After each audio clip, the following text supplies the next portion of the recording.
Well, as Israel continues its war on multiple fronts, as we head into the weekend, President Trump says he will decide within the next 2 weeks on possible U.S. involvement. The president has indicated that negotiations with Iran are still possible, even as the threat of U.S. strikes looms. Joining me now for our weekly conversation, House Speaker Mike Johnson, who represents Louisiana's 4th Congressional District. Mr. Speaker, welcome back to This Week on Capitol Hill.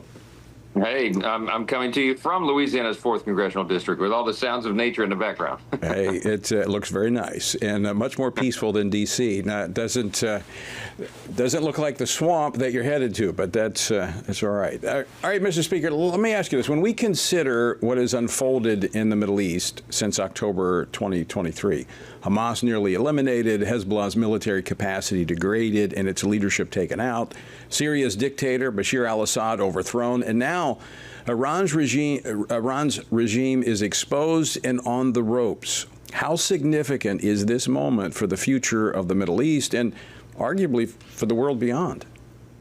Hugely significant, of course, and this moment has been coming for some time. You know, Iran has been in a weakened state domestically. I mean, they have a large number of the population who have been very disenchanted, let's say it that way, with the leadership of the country, and they want freedom. They don't want to live under the dictatorship of this evil regime. And it is evil. I mean, they say openly, and they have for decades, that, you know, they would like to wipe Israel off the map. That is their stated goal. They don't hide it. And of course, if they were ever able to get nuclear capability, they would hit Israel and the United States. We are the great Satan in their worldview, as they themselves express it. So this is a very serious situation, a very serious time. You know, Iran is on its back heels, and there's a lot of people making the case that we should take out their nuclear capability for once and for good. We have damaged it significantly, Israel, I mean, by the initial bombings. But as everyone knows, there's these deep underground bunkers where they do a lot of this work. And we are the only nation that has the capability, the bunker buster bomb that could take that out. So it's a very careful calculation the president needs to make. And I want to say this and hasten to say it, Tony. I talked with the president about this most recently yesterday. He does not desire to be a wartime president. He does not want to be engaged in international conflicts unnecessarily. He wants peace, and he says that all the time.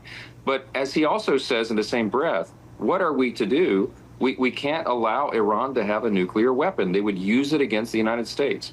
As of this moment, and this is a very important thing to point out as well, he is in a completely defensive posture.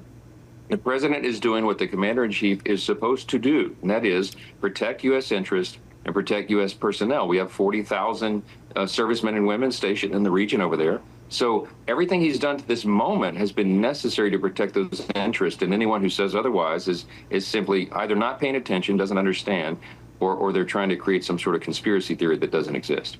Mr. Speaker, as you mentioned, you spoke to the president, very close to the president. How is the president processing this decision? I would say he's processing it very carefully, very deliberately. I was with him in the Situation Room when the bombing by Israel of Iran began for hours there. And I really was very comforted, Tony. I think the American people would be as well, with how he has gone about this very deliberate, careful decision. This is not a light matter to be considered, and his head and his heart are in exactly the right place, is how I would summarize it. And he understands the weight and the gravity of the decisions that he has had to make and will have to make going into the days ahead. And it weighs on him. You can see it on the countenance of his face. And he wants to make the right decision for the right reason, and I think he will.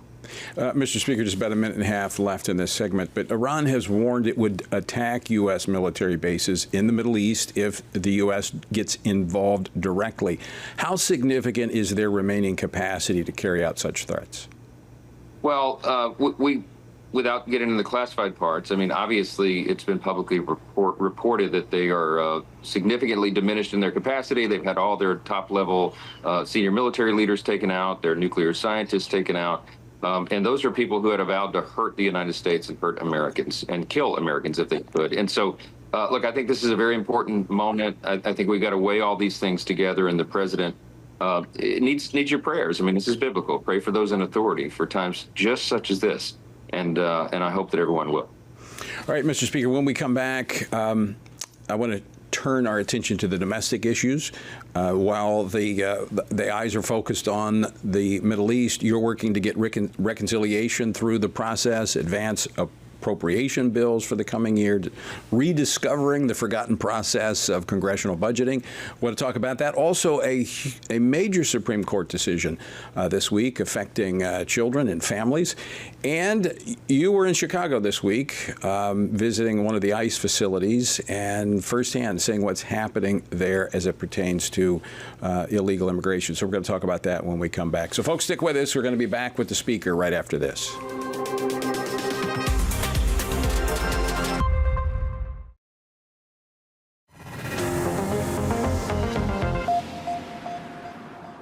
Welcome back to This Week on Capitol Hill. I'm Tony Perkins. Thanks so much for tuning in. You can keep up with me throughout the week on X at T Perkins. Mr. Speaker, thanks for sticking around.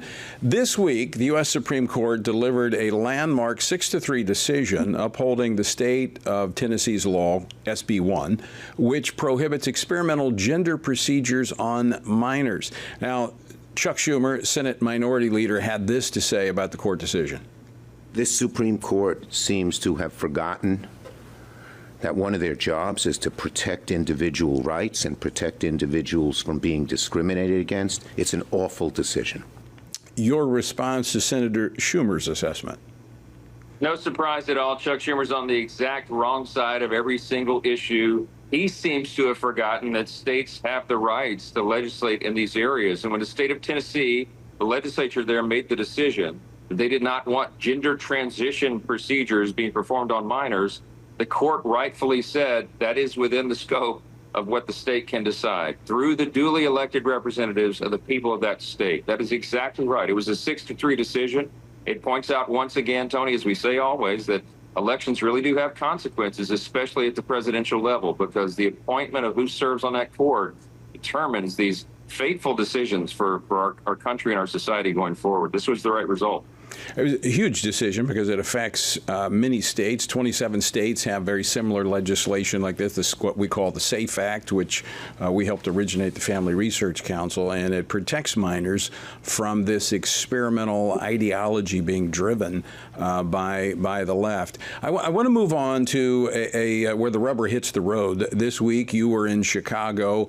You went to one of the ICE facilities. In addition to the international focus, that's been the domestic focus, is what's been happening there as immigration officials have been trying to remove dangerous illegal immigrants.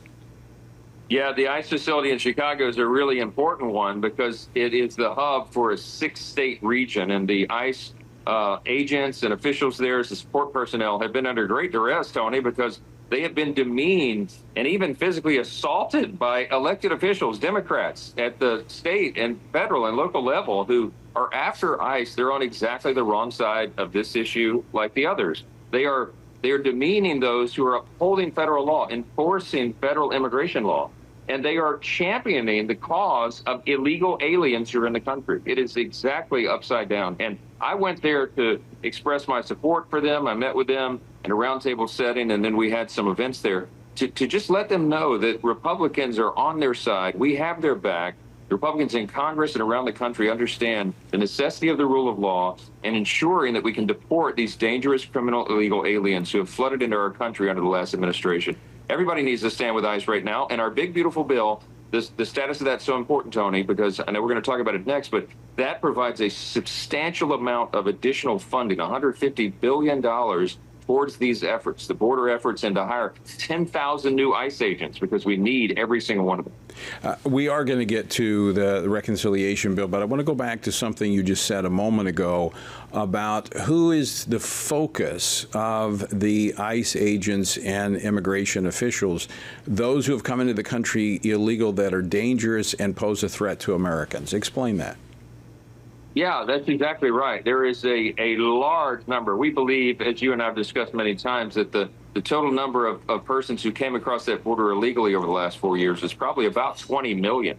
And in that 20 million, there's a subset of people who are very dangerous individuals. They're committing heinous crimes against American citizens. Some of them are MS-13 gang members. Some of them are actual terrorists. There's all sorts of horrible people involved in that. And ICE's job, they are the defenders of the people, of the safety of our communities. And their job is to go out and apprehend these people and send them back to where they came from. If there's any American who doesn't applaud that, they need to have their head examined, okay? This is a very important responsibility and a duty, and they should be heralded as our heroes and not pilloried as the Democrat Party seems to have decided to do. And so there's kind of a pyramid approach, if you will, that they are focused on those who pose the greatest threats first, and they're working their way through. Yes, and I mean, according to the field reports of the Chicago field office where I was, one of the largest in the country, it covers 6 states, they said they will be engaged in removing just the dangerous illegals for quite some time because there's so many of them, Tony. So wow. We need to fund that, and we need to support it with everything we have. Okay, so let's talk about that funding, because as you mentioned, a lot of that is in the reconciliation bill. You've been watching, I'm sure, with interest and having conversations with the Senate. A couple of tweaks that have been made in their framework, I have to believe, have created a little heartburn for the House. Well, it did, but look, we're giving them the space to do what they need to do. I'm in constant communication with Leader Thune over there, my counterpart, and with individual senators who expressed concerns or questions about why we did what we did in the House version. And so, look, I think this is going along well. I think it's going along on schedule as we had hoped. Leader Thune said as recently as just a couple of days ago, he's trying to get this voted upon by Independence Day so we can get it to the president's desk. And I certainly hope they make as many minor modifications as possible and not major modifications, because that will make it more difficult for us to pass it, as you know. Well, minor versus major depends on perspective. The one issue of the state and local tax was the cap, 40,000 coming out of the House. They've lowered it in their framework to 10,000. How big of an obstacle is that going to be?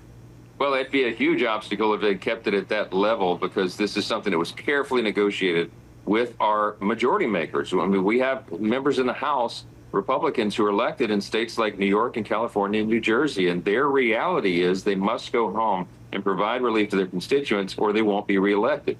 Why should everybody care about that, Tony? Even Republican senators in the other chamber? Because if we don't get those individuals reelected and hold those seats, we will lose the majority. And that means that President Trump will be impeached in January of 2027 if the Democrats take over. And the entire agenda will be blown to smithereens, metaphorically. Okay, we won't be able to advance any of the America First policies if we don't have the majority. So that's why that SALT number is so important. It may seem insignificant to some people, but it is the key to us holding the majority.